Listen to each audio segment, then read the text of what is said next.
I read to you the special reading for the feast, for the memorial of Saint Anthony Abbot.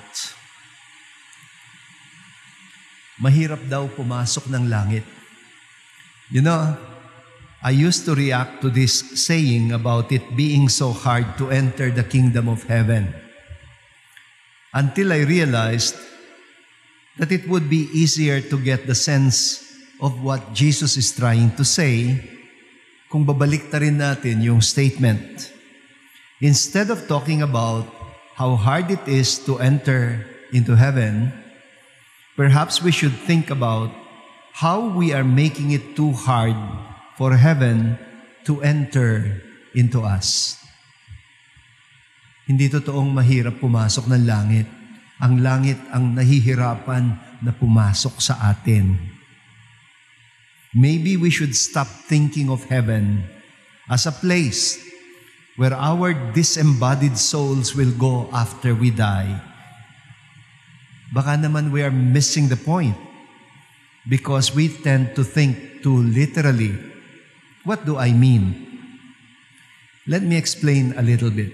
Minsan nagbigay ako ng recollection about heaven. And I started it by saying, I don't believe in a God who wants only a few people to go to heaven.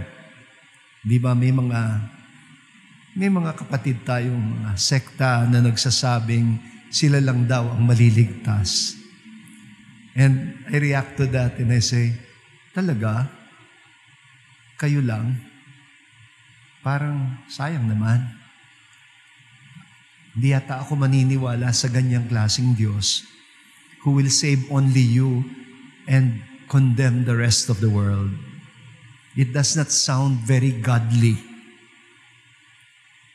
I believe rather that God wants to welcome everyone to heaven. The problem is not everyone will want to go there. Another time, I put it this way. Sabi ko, I have good news and bad news for you. First, yung good news muna. The good news is, lahat tayo, we will be welcome in heaven. But next, the bad news is, we will not all be happy there. And that is what hell is about. Nasa langit ka na, hindi ka maligaya, because the kingdom of heaven could not enter you. Sa lupa, para tayo mabusog, kailangan busugin ang sarili. Sa langit, no matter how much you feed yourself, you remain hungry. To be satisfied, you must learn to feed others. Heaven reverses our life's direction from self-preoccupation to cooperation with God's dream of a better life for all, especially for the poor, for a better world, a better society. After all, God really intended to create paradise, but we turned it into a valley of tears. Have you ever wondered why Jesus did not teach us in the Lord's Prayer? Hindi niya sinabing, may we enter into your kingdom. Hindi yun ang sinabi niya. Ang tinuro niya sa atin, thy kingdom come. Meaning, may your kingdom come among us. And it tells us how we can bring that about in the line that follows. Thy will be done on earth as it is in heaven.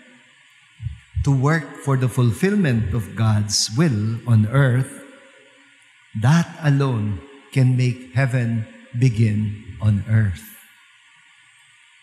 Kung gusto nating pumunta ng langit, mas gusto ng langit na pumunta sa atin. Para mangyari yon, sundin ang loob niya. Then, ang dito sa lupa, magiging para ng sa langit. Well, that statement is presupposing that heaven comes about when God's will is already being done on earth. Sa totoo lang, naniniwala ako na walang aasahang langit ang taong hindi muna niya sinimulang hanapin ang langit dito sa lupa. Di ba sinabi ni Jesus one time, the coming of the kingdom of God cannot be observed, and no one will announce, eto na, there it is. Because behold, the kingdom of God is among you. Maybe that is why Jesus loved to use parables about the kingdom of heaven as something that grows like a mustard seed, or something that makes a mass of dough rise, like a little levadura or yeast, or a treasure, a net, or a pearl of great price. Unlike in this world, where the mighty and the powerful are the ones who lord it over, sabi ni Jesus, in the kingdom of God, in the kingdom of heaven, the greatest are the children.